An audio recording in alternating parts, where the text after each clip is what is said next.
ആശംസാ പ്രസംഗം വേണമെന്നുള്ള കാര്യം ആശംസയില്ല.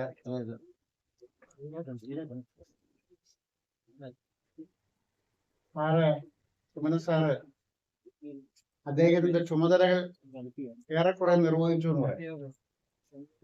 വാക്പടാനന്ദന്റെ ഒരു സന്ദേശം വായിച്ചപ്പോൾ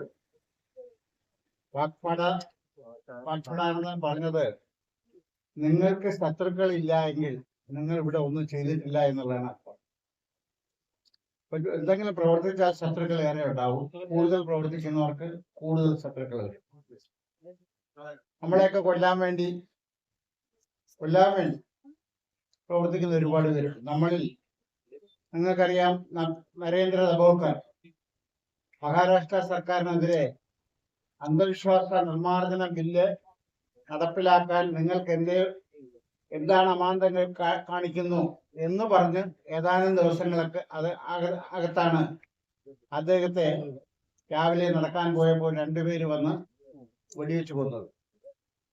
കൽബുർഗിയെ അങ്ങനെയാണ്.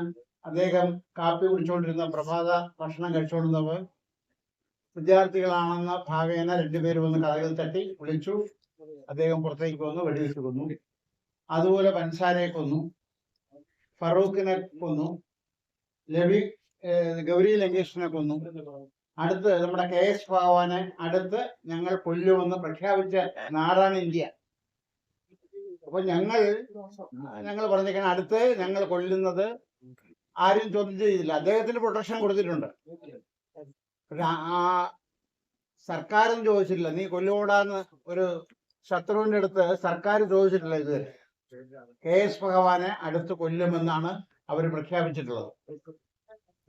എനിക്ക് 2 കൊല്ലം മുമ്പേ ഡൽഹിയിൽ വെച്ച് സംഘപരിവാറിന്റെ അന്തർദേശീയ ചെയർമാനുമായിട്ട് സംസാരിക്കാൻ ഇടവന്നു. ഞാൻ സംസാരിച്ചില്ല, എന്റെ ഐഡന്റിറ്റി അവർക്കറിയില്ല.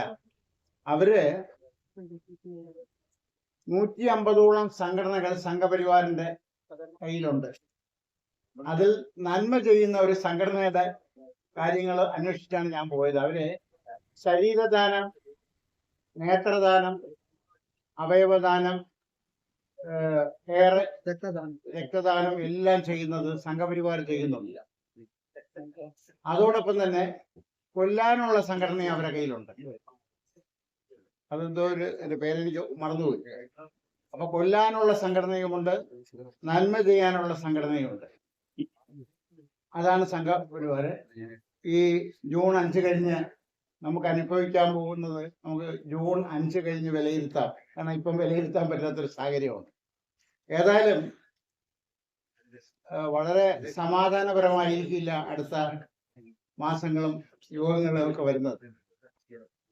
ഇപ്പൊ ഇവിടെ സുമന സാറിന്റെ 1-2 കാര്യങ്ങൾ പറയാം. ഒരുപാട് പ്രവർത്തനങ്ങളുണ്ട്, അതൊന്നും പറയാൻ വലിയ നാട്ടുകാർക്ക് അറിയാവുന്നതാണ്. കുറേ അധികം പ്രവർത്തനങ്ങള് അദ്ദേഹം ഒറ്റയ്ക്കും കൂട്ടായി വളരെ കഴിഞ്ഞ ഒരു 40-50 കൊല്ലമായിട്ട് ചെയ്തുകൊണ്ടിരിക്കുകയാണ്. ആ 50 കൊല്ലം വരെയുള്ള കാലം എനിക്കറിയാവുള്ളൂ. അതിനു മുമ്പേ ചെയ്യായിരിക്കും. അതുകൊണ്ട് ശബ്ദ മലിനീകരണത്തിന്റെയോ മാത്രമല്ല മറ്റു പല മേഖലകളിലുമൊക്കെ അദ്ദേഹത്തിന് ആവും വിധം ചെയ്യാവുന്ന കാര്യങ്ങളൊക്കെ ചെയ്തുകൊണ്ടിരിക്കുന്നു. വാക്പടാനന്ദൻ പറഞ്ഞതുപോലെ അദ്ദേഹത്തിന്റെ കർമ്മം ചെയ്യുന്നുണ്ട്.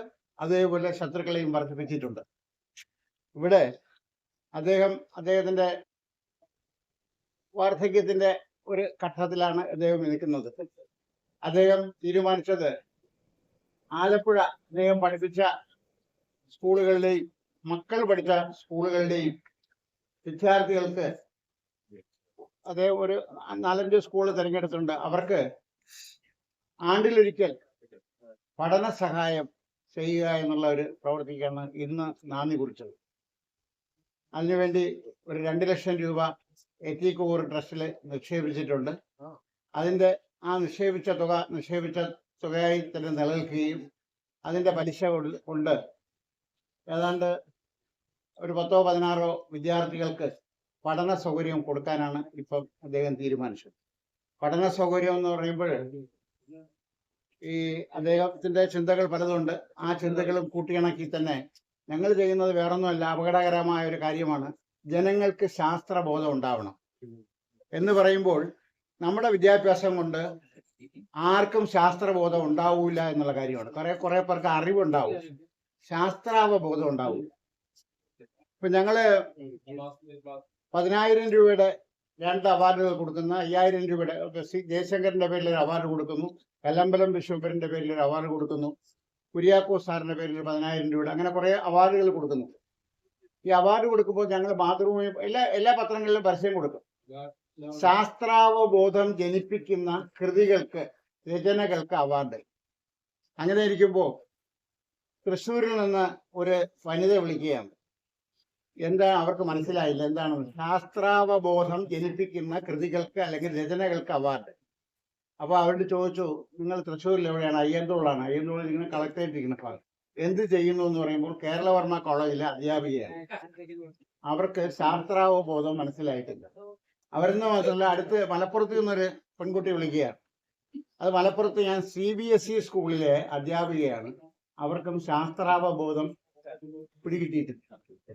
ഈ കഴിഞ്ഞ 15 വർഷമായി നമ്മുടെ സർക്കാർ പുസ്തകങ്ങളിലെല്ലാം ശാസ്ത്രാവബോധം കൊണ്ടുവരണമെന്ന് പറഞ്ഞ് എഴുതിയിട്ടുണ്ട്. സർക്കാരിനും പിടികിട്ടിയിട്ടില്ല. കാരണം ഞാൻ സർക്കാരിന് കത്ത് കൊടുത്തു. സർക്കാർ ഇങ്ങനെ അച്ചടിച്ചു വിടുന്നുണ്ട്. കാസർഗോഡിനും പാറശാലയ്ക്കും ഇടയ്ക്ക് ഒരു സ്കൂളിലും കുട്ടികളെ കൊണ്ട് വായിപ്പിക്കുന്നില്ല, കുട്ടികൾക്ക് പറഞ്ഞു കൊടുക്കുന്നില്ല, അധ്യാപകർക്കും അറിഞ്ഞുകൂടാ എന്നുള്ള കാര്യമാണ് യാഥാർത്ഥ്യം. ശാസ്ത്രാവബോധം അധ്യാപകർക്കും അറിഞ്ഞുകൂടാ.